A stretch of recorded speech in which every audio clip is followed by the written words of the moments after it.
18 years. She currently holds the following credentials. She's got a bachelor's arts in sociology and anthropology and a minor in criminal justice.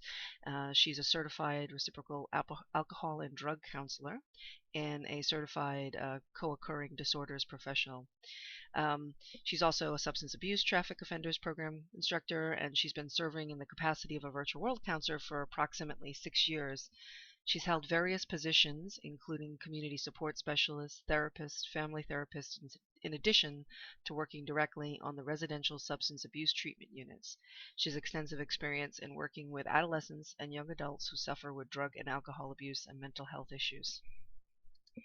And sitting next to her is Dick Dillon, Coughran Mayo in Second Life. He's held many positions in his 30-plus years of involvement with the behavioral health field, including counselor, clinical team leader, program director, and chief operating officer. He's also been a consumer of services. Soon after graduation from his treatment program, Dick began working with other people in early recovery, first as a volunteer, alumni coordinator, then as an addiction counselor, clinical team leader, and program director. He then went on to work with Preferred Family Healthcare, where Brenna is now, and on a more progressive and fast-growing mental health service providers in the United States. He worked there for 11 years and served as their senior VP of Planning and Development. In his own words, his job was to determine what we need to do next to be of best services to their clients and find the resources to make that happen. And since November 2011, Dick formed his own consulting organization, Innovation LLC, devoted to helping behavioral health and other human services organizations become more innovative and effective by combining common sense, vision, evidence-based practices, and cutting-edge technology, including things like virtual worlds here. A hallmark project he has been developing over the past few years, avatar-assisted therapy. I'll let him go on to tell you about the more on that later. And basically by blending his unbridled passion for the success of others with concrete research and solid clinical practice and imaginative problem solving, he's been able to make the seemingly impossible possible. So those are my two guests today, and I'll let them kind of go from there to talk about their work here in Second Life and beyond.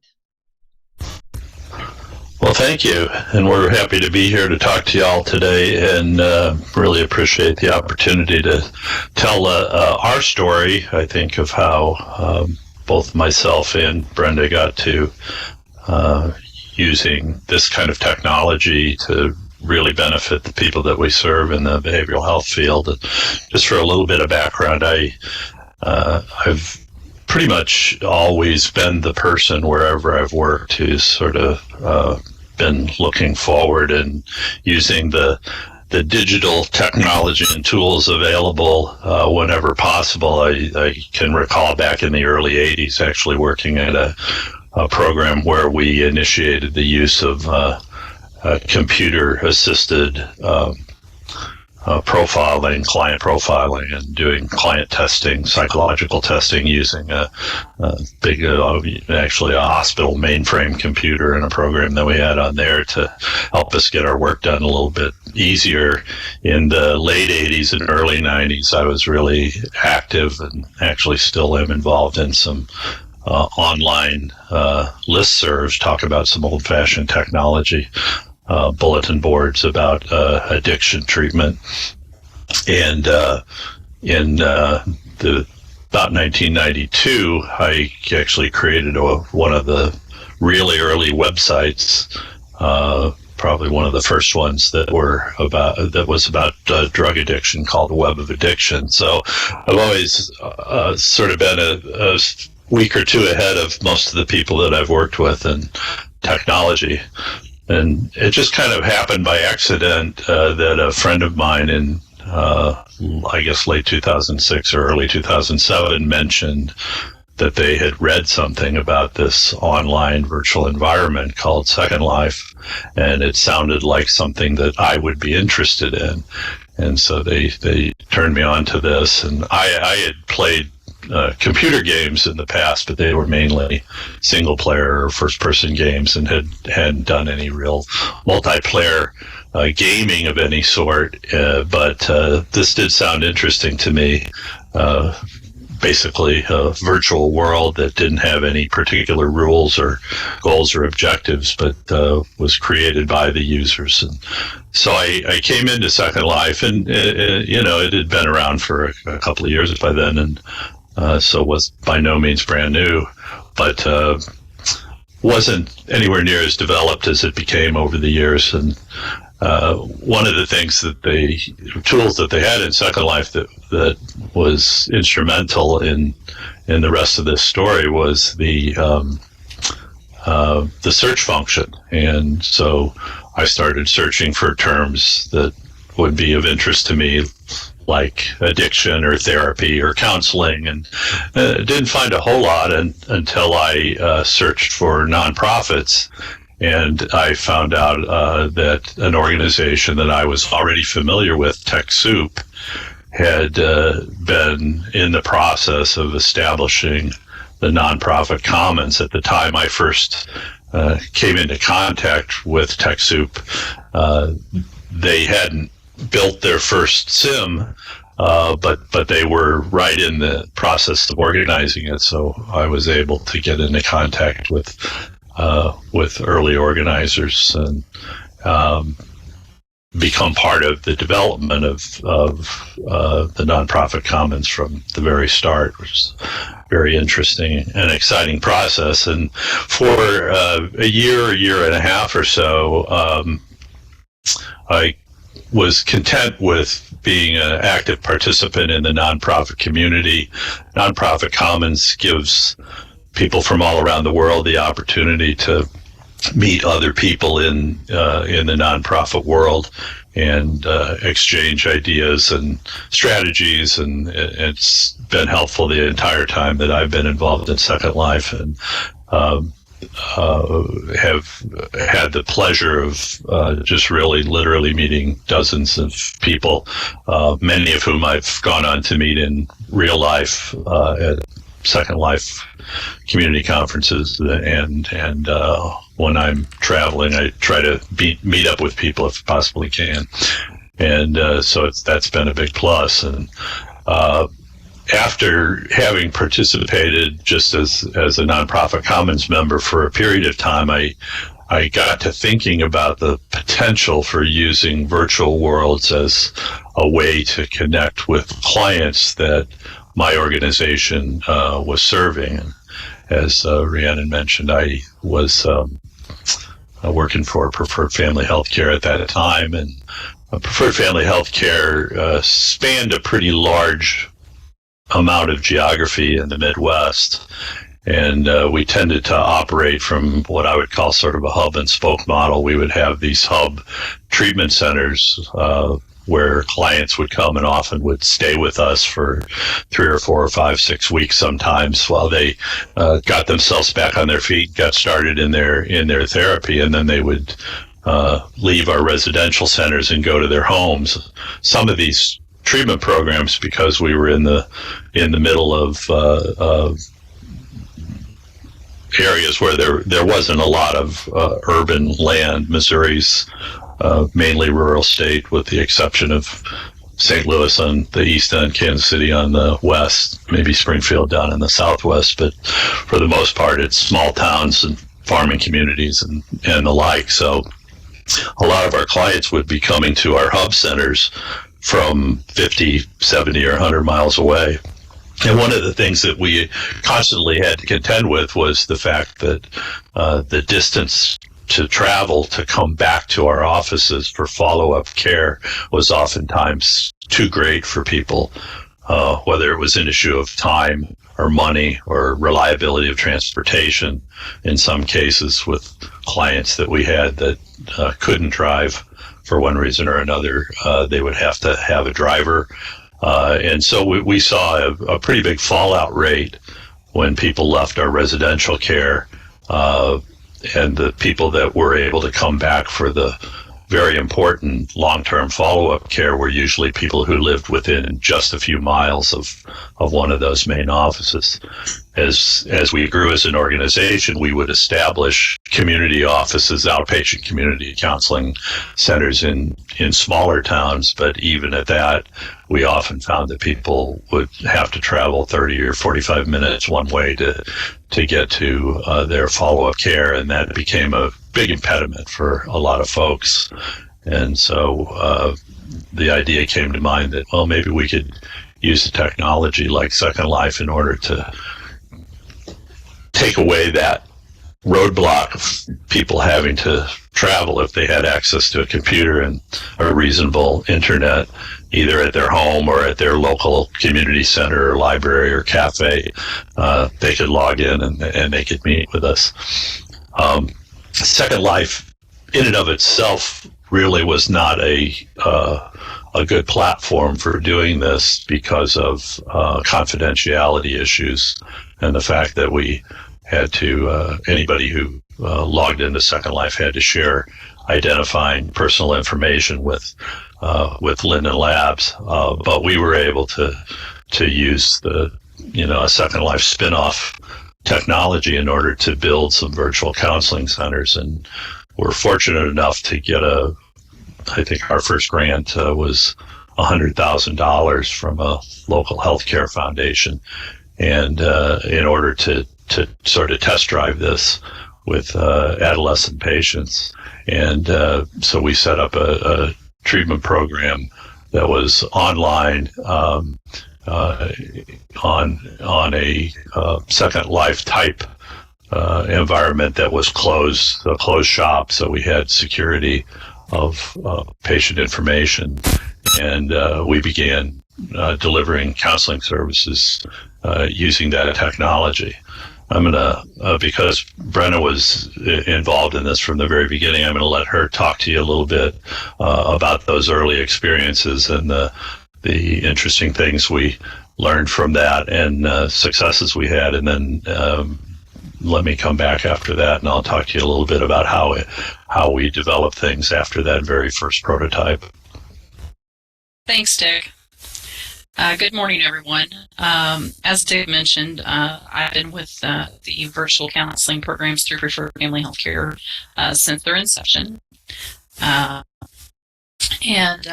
just to give you a little bit of background, I come in with the experience of being what we call a brick and mortar counselor, meaning that clients were coming into the office to see me.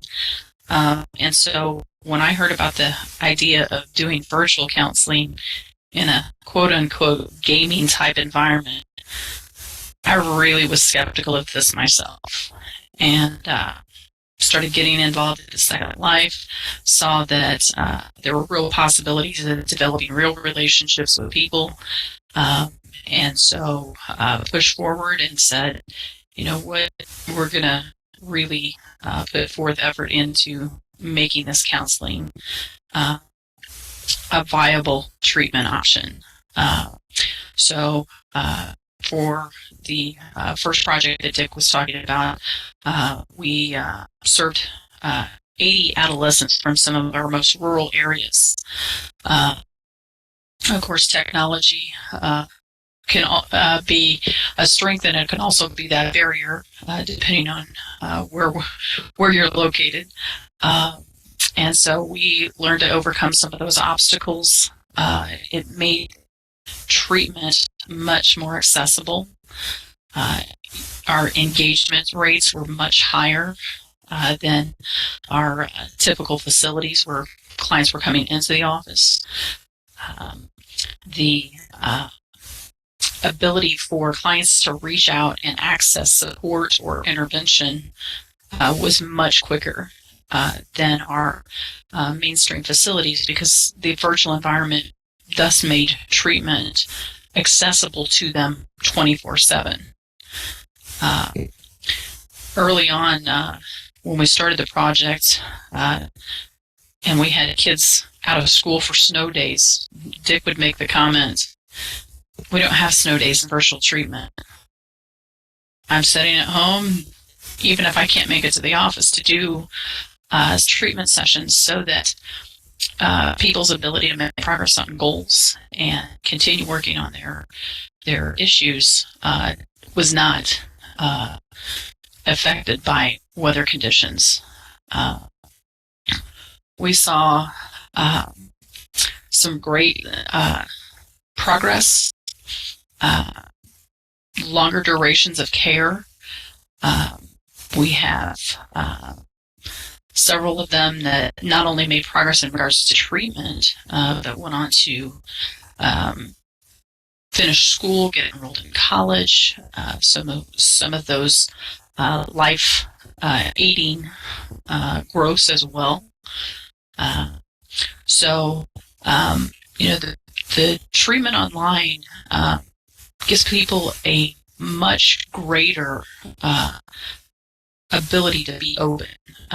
We provide our services in a private setting, and so they go by pseudo or screen names to protect their identities. And we've been able to hear about things like relapses and other issues that people may be struggling with, in some cases sooner than they have informed their outpatient providers, which has allowed us to provide a much quicker intervention to address someone is struggling and backsliding. We've had our challenges, and we've continued to build our own knowledge base to overcome some of those obstacles. And treatment is one of those things that we have learned. It's not an 8 to 9 or an 8 to 5 or a 9 to 5 process. We really try to encourage the clients that if they are needing assistance, that they reach out, and it doesn't matter if it's noon, if it's 8 o'clock at night or 3 o'clock in the morning, they can receive intervention to aid them whenever they are struggling. We, of course, working with adolescents, we were also working with families, communicating about how parents felt the process was going. And one of the most significant compliments that we received was from a parent of one of our earliest participants in the online treatment program, where the parent made the statement that they felt like they had their child back prior to substance use. And for me as a clinician, I think that says a great deal, not only about the investment that the client made into their own process to get better, in addition to the resources that we were able to provide to help aid that process. The combination of the two benefited the client in the long run, and that's one of the most important things that we're seeing come out of treatment, is that the client is able to grow, they're able to progress, and we have significant satisfaction rates with the online programs. We adapt a lot of the treatment modalities, cognitive behavioral therapies and things like that, and we adapt those to fit the online environment. So I'm really happy with how our program initially took off, and continue to be happy with the growth that our agency, as well as other health care agencies and providers, are having with online-based and telehealth-based services. And I think that's where Dick can add a little bit more about some of his ventures that he's been involved in with his private consultation business. Well, I'm happy you mentioned there towards the end about the types of therapy that we deliver using this virtual environments as a platform, because I'm always quick to point out to people, whether they're lay people or people that are work in our world, that avatar-assisted therapy is about accessibility to care. It's not a new form of therapy. we use traditional therapeutic tools and therapeutic settings like one-on-one counseling and group therapy. And we, as Brenda mentioned, we use cognitive behavioral therapy, motivational interviewing, trauma-informed care, a variety of self-care methodologies. So we haven't invented a new type of psychotherapy.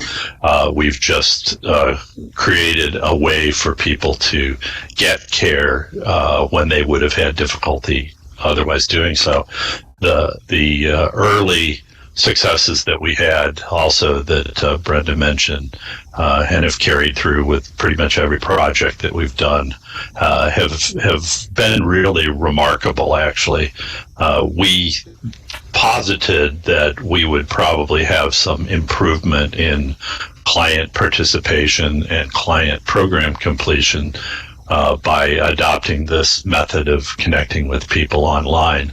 But the results were almost beyond our wildest dreams. I think in our very first project, for example, I know we did some comparisons with clients who used the virtual world for their follow-up care versus clients who opted to come back to our office, and the program completion rate amongst the people who were driving back and forth from their homes to our offices was about 35%, and the program completion rate of the clients who were getting their help online was over 90%. So we almost tripled the number and percentage of clients who finished the program. And even among program completers, the clients who were getting their counseling in the online environment were attending about almost 2.5 times as many activities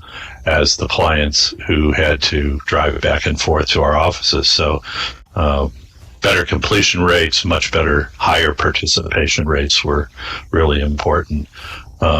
We also discovered that, as I think Brenda alluded to this as well, that clients felt very comfortable using the virtual environment, and in many cases they talked about how it was easier for them to talk about what was going on with them inside a virtual environment online, even though they were talking to a counselor in real time.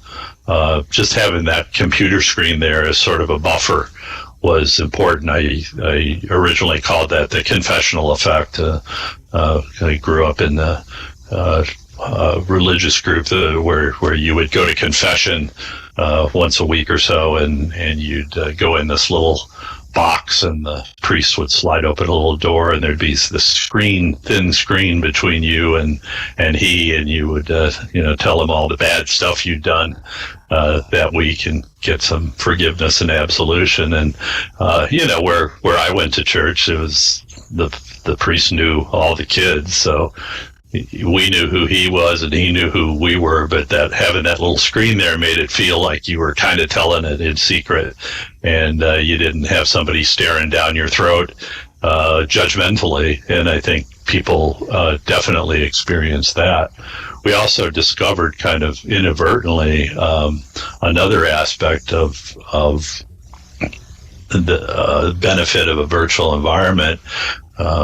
We had originally required our clients to use pseudonyms, much like we would do in Second Life, your avatar name, that were not their real name, and we didn't divulge the client's real identities to each of the other clients. So the therapist would always have a master list, and he or she would know who each client was in real life, but the clients wouldn't know who each other were. At least we wouldn't tell them that. So if they chose not to divulge that to other clients, they could remain pretty anonymous from those other clients. We put that in there as a feature because of federal confidentiality rules, and we just didn't want any real information, identity information about the clients being transmitted back and forth over the internet. And what we found was, when we started doing satisfaction surveys with our clientele, was that they were reporting that they felt it was great that they could go into a group therapy session, talk about things that were oftentimes painful or maybe shameful to discuss in front of other people, and they wouldn't have to worry about whether somebody who was in their group activity with them would run into them on the street the next day. In our real life settings, when we have group therapy, you're sitting there with the people, and if they're a school classmate of yours or somebody you work with or somebody you run into at out in the community at the grocery store, at church or whatever, you know who they are. And the next time that you meet up with them, sometimes it's hard to forget maybe something that they talked about in therapy. So clients were reporting almost universally that they felt that they could talk more openly about more things in the virtual counseling environment than they would ever been able to do inside a real life setting. So that was a benefit that continues again to this day. Just briefly talk a little bit about the evolution of the project at Preferred Family Healthcare, and then also what happened with me a few years back. We got this first grant, as I mentioned, for $100,000 in 2008.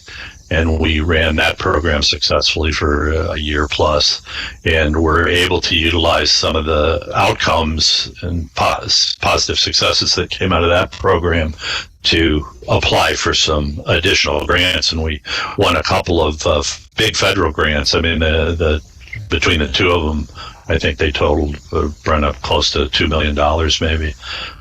So we had a significant amount of funding to expand the programming that came as the result of the success of our very first project. And it gave us a lot of credibility within our own organization too, when some of the people who were not sure this was a great idea started seeing how much money we were able to bring in to provide additional services based on the success of the early programs. They started to kind of think maybe this is a good idea after all. And since that time, Preferred has gone on to develop a really successful relationship with the drug courts in Missouri in particular. And actually, I'm involved with some of the people at Preferred still, and we're talking to some other states. And drug courts are an interesting and very positive thing that has come about in the last 10 or 12 years in the addiction treatment field. But a lot of the court systems that mandate treatment for people kind of set up a double bind for folks, because oftentimes, particularly if driving while intoxicated or driving under the influence charges are involved, they take people's driver's licenses away and then they require them to go to treatment. So they've created an impediment to getting to treatment at the same time as they're giving people an opportunity to take care of their legal problems in a way that doesn't involve incarceration or large fines, and hopefully has positive influence on their life in the long term.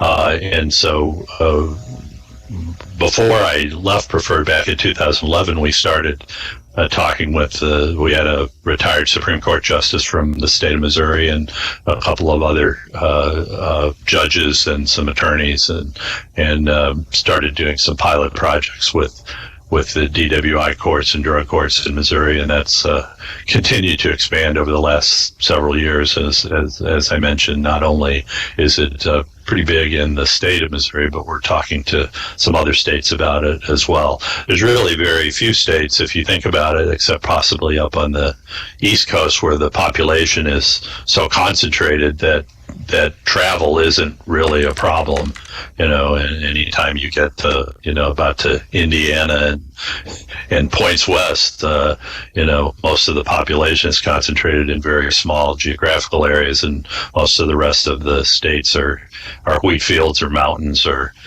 national parks or things like that. So it can be extremely difficult, I think, for people to get back and forth to treatment. So this offers an ongoing opportunity, I think, for really positive programs that already exist to be accessible to hundreds of thousands of people that couldn't get there otherwise.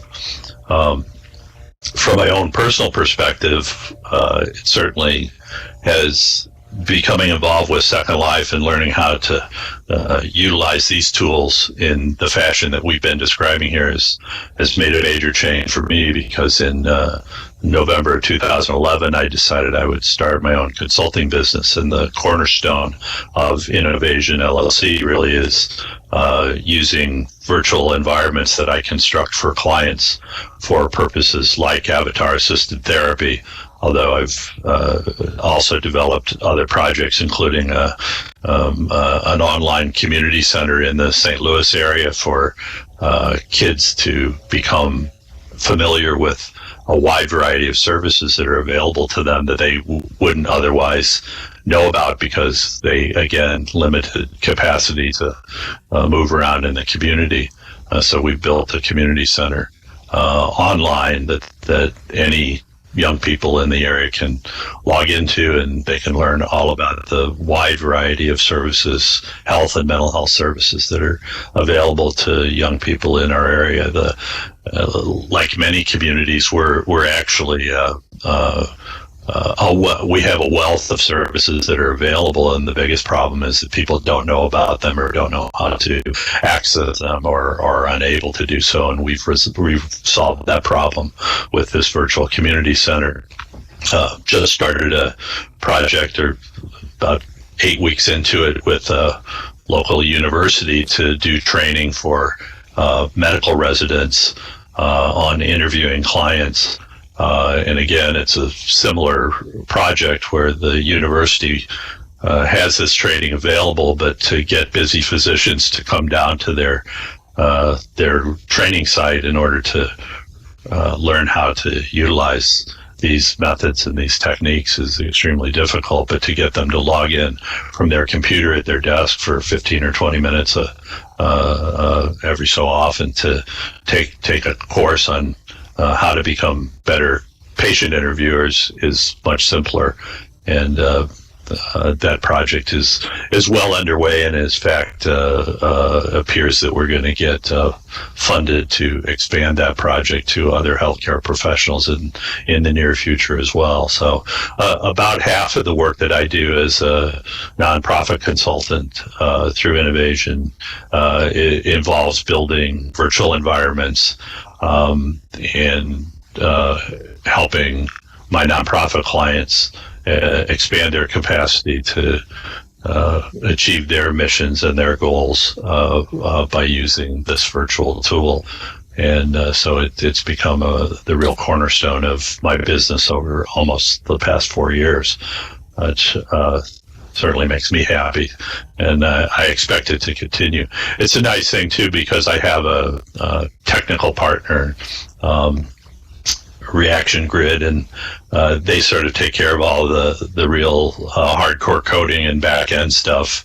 The analogy that I usually use with my clients is if you had 10 acres of land and you wanted to build a summer home on it, and you contracted with me to do that, and came back 8 weeks later and your summer home was there, I would have done all the landscaping, built the building, put in the cabinets and the carpeting, and the Reaction Grid people would have done all the plumbing and heating and air conditioning. So they're doing all the stuff that nobody sees, and I'm doing all the stuff that people see. So it's been a great partnership for me over the years.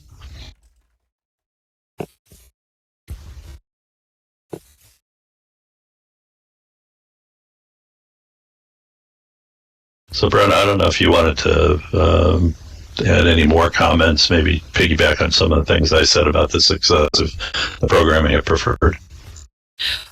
Yeah, I think you brought up a lot of good points, Dick. The virtual programs that we have accessible have expanded, as you had mentioned, to the drug court treatment-based programs that we have in several judicial circuits in the state of Missouri.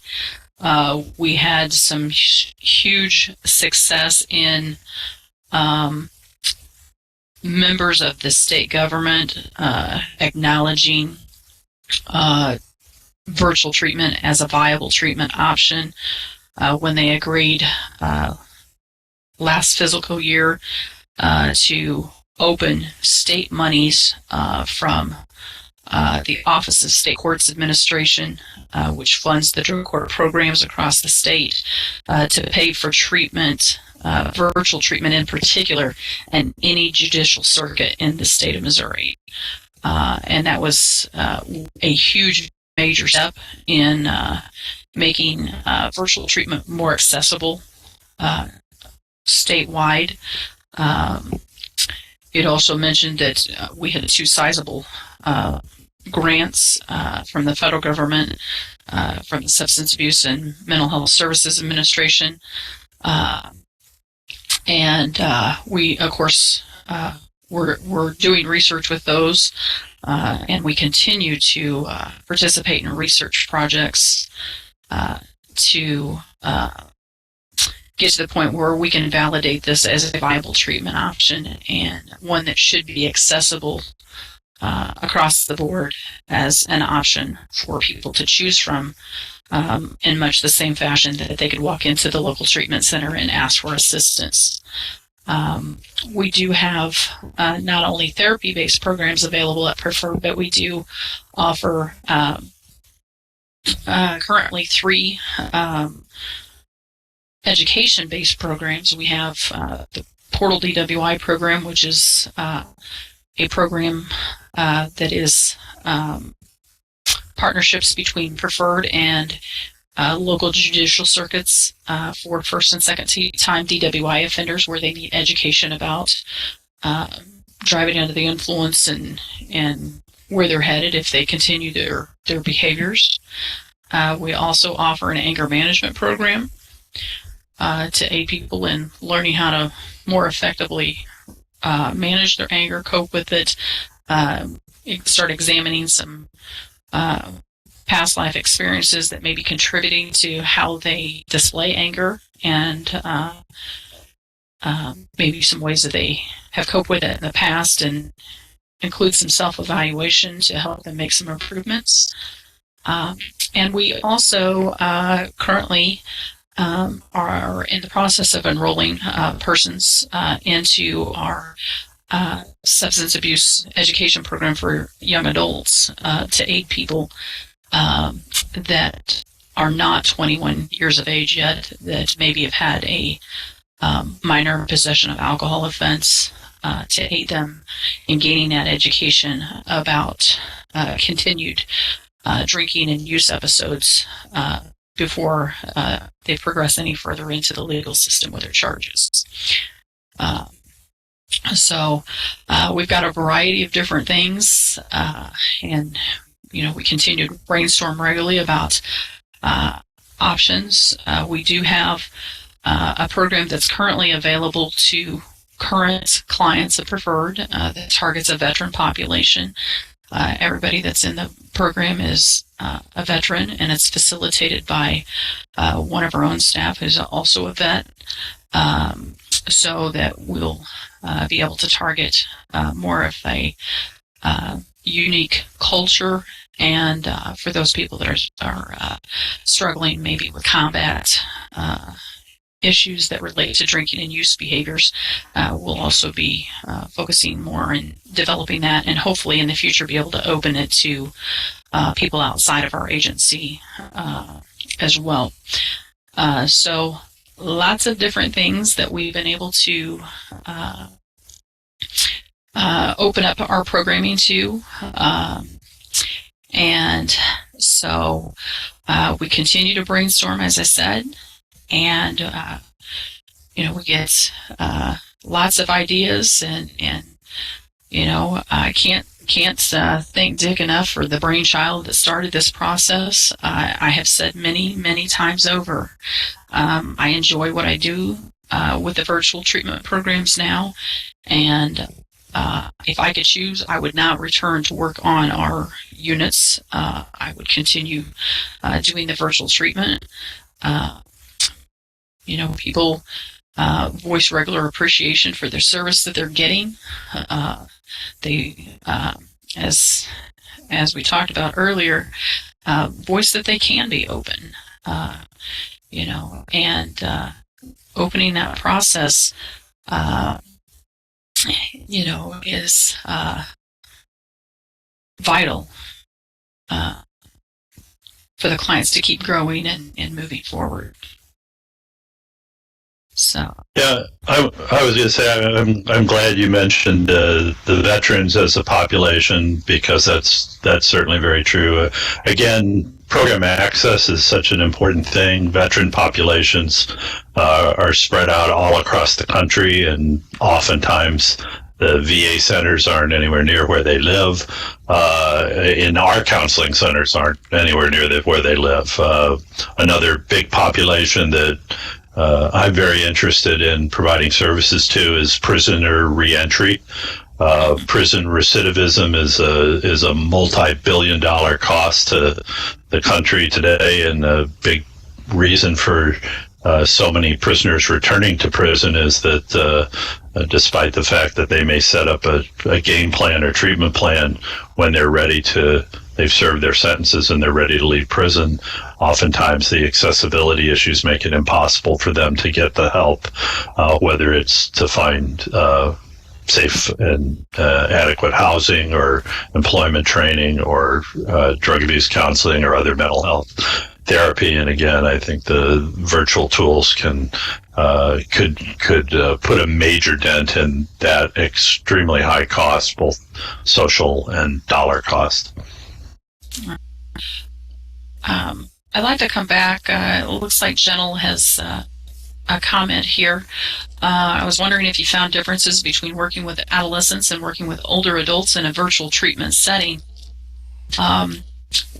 I would say that varies from person to person. The adolescents, most of the adolescents these days are pretty tech savvy, and so integration from daily technology, cell phones, tablets, and those kinds of things to the virtual treatment environment, I don't think has been a huge jump.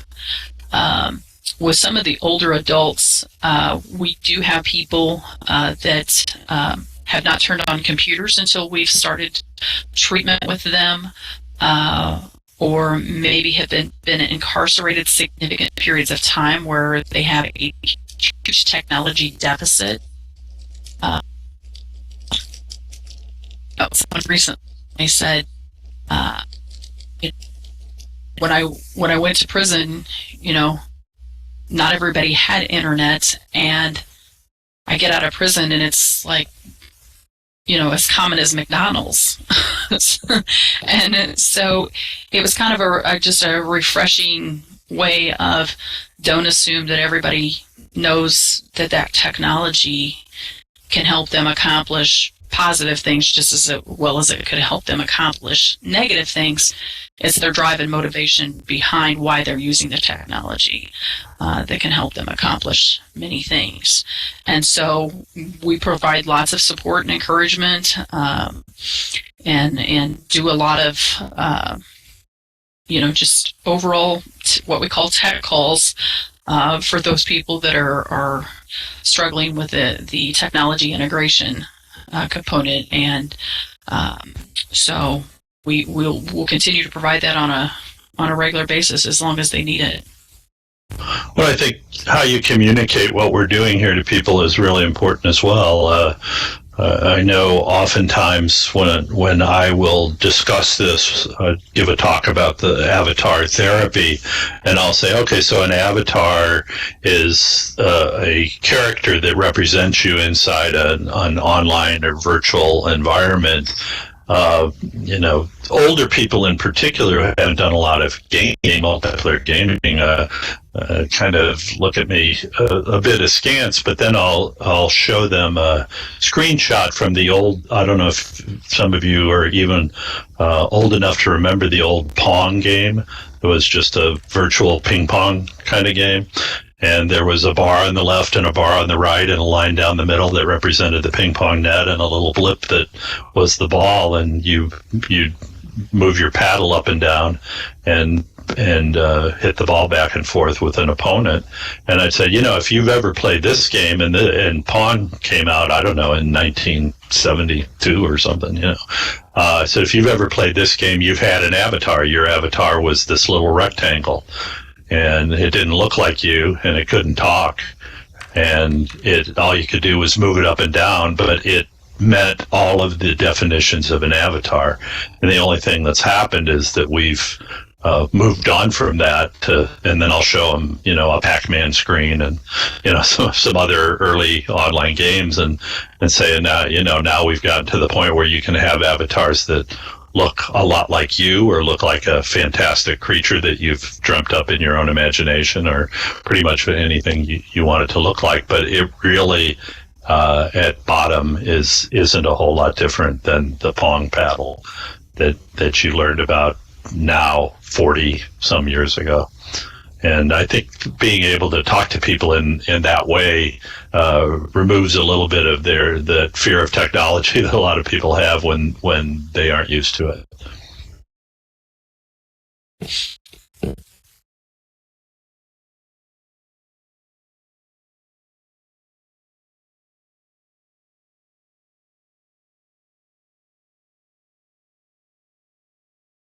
For or thoughts kind of for Brenna and Corin. But Brenna, I was curious too. I know Dick had said that, or Corin had said that about this point, half of his work kind of is in virtual environments or focuses around. Now, in your case, as a counselor, how much of your work is, within a virtual environment at this point? I would say in any given week, I would say 90 to 95% of the service provision that I have in a given week is online treatment. I work with treatment courts, the drug court programs, some other private services that we provide in virtual environments. And so I do have some case management services that I provide, via phone calls and making referrals and those kinds of things. But usually I provide 90 to 95% of my service in the virtual environment. So it's definitely been a growing experience and one that I'm really, really glad that I was able to become a part of, and just it's very enlightening to see clients grow, and even though I'm not having a whole lot of face-to-face contact with the clients that I serve, I still feel like I get the sense of when that light bulb goes off, virtually speaking.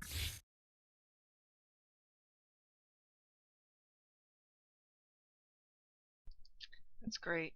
And I think I think that's the case with all three of us. I don't think we would have ever, I don't think you could have ever mapped or planned out the idea of what coming into an environment, like coming into Second Life, would do with your professional career, right? So, I guess it would be great to kind of end on some thoughts about that. Just the idea of like you guys came into Second Life and now here you are, and then we can kind of probably, kind of close up unless there's any other last minute questions, but.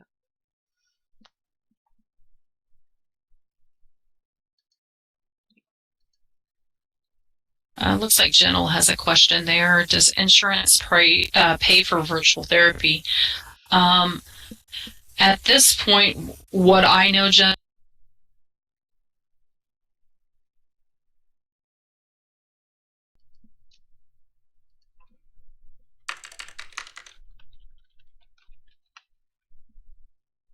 Her voice might have dropped, maybe.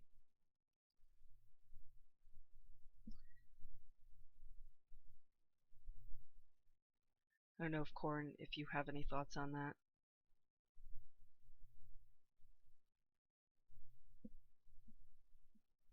Nope, we might have lost both of them.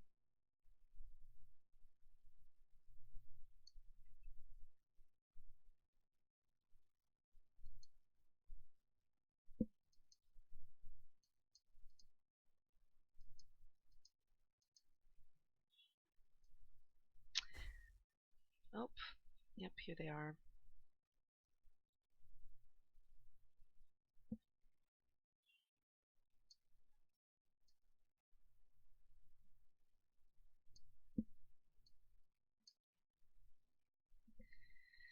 give a second.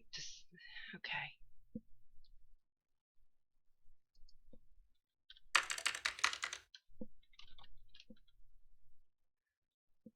Welcome back, Brenna. Thank you. That's all right. We lost Corin temporarily too, I guess. So you can kind of start off with that question again, and on does insurance pay for virtual therapy? Based upon what I know at this point with the insurance, and I don't deal with a lot of our direct billing to insurance, but based upon what I know is most mainstream insurance carriers are not covering virtual treatment. There are some that are paying for telehealth services. And we here in Missouri have been in contact with our state insurance system, which is the Medicaid, Medicare base, and I have had several talks with them to discuss the possibilities of the state insurance paying for these services, especially given some of the results that we are seeing with virtual treatment, the rates of engagement, and trying to get clients the tools that they need to maintain mental health stability, abstinence from substance use, and hopefully and ideally decreasing the number of treatment episodes that they're having.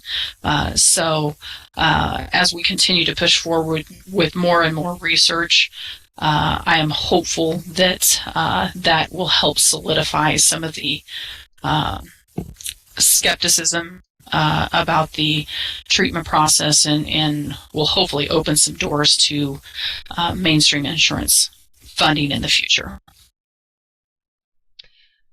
So I think recently you got an award for your program, didn't you, in your virtual counseling work? We did. We were. I was not able to attend myself, but we did have some people from our agency that went to Florida to accept on our behalf. That was one of 18 awarded in the country for excellence in innovative treatment to provide treatment to our adolescent population where we started at. And of those 18, that was broken into 3 categories, and in our particular category, we were one of 6. So very, very much a great honor to receive that award and support from the mental health and addiction treatment community at large. That's great to see that your work in virtual environments has been kind of recognized, and that they're seeing it as a serious and worthwhile thing. Yeah. So any, I guess, last thoughts from either of you before we wrap up on sort of, your work or your kind of journey to that that started in Second Life? Well, I think one of the things that I would say is that I think we're really just scratching the surface of the capabilities of using virtual immersive online environments like Second Life and similar tools. And it's I encourage people to use their imagination, and whatever you do for a living, even just think about how can I do this in a virtual environment, and see if you can figure out a way to give it a try. It's certainly been a major plus for the work that Brenna and I do. And right along with that, I mean, you're going to run into skeptics along the way, and I think, like Dick said, just kind of putting it out there with the early examples of Pong and up to more recent stuff, and showing them success stories. I sat on a panel at a conference ballpark a year and a half ago, and we actually had a client participant sit in on that panel that had completed the program. So they were able to share some of that firsthand experience with the conference population that we were presenting to. And I think it was very enlightening for people that are used to dealing with our physical facilities, our brick and mortar facilities. So, definitely putting experiences out there and letting that experience talk and validate that there are many, many options available for treatment, and the same option may not work for every person. However, we should be able to explore several options and see what fits that particular client the best. Great advice from both of you. And I want to thank you both for being part of today's panel. It's great to kind of hear and have others get to hear the work that you're doing in virtual environments here, in Second Life and beyond, and how this is all kind of. Thank you both. And these panels actually will continue for the rest of the week, 9 a.m. From now until Sunday. Tomorrow we'll actually have Zinnia Zauber talking about kind of creative expression and the kind of arts nonprofit. So you can hope you join us for that. And then at 9 a.m. Second Lifetime the rest of the week. So there's a panel coming up after this. If I think Uchi will kind of put that into chat what it is, hopefully. And stick around for kind of the next of the Second Life 12th birthday related activities. And thank you all. Again, thank you, Brenna and Coughran. Thank you.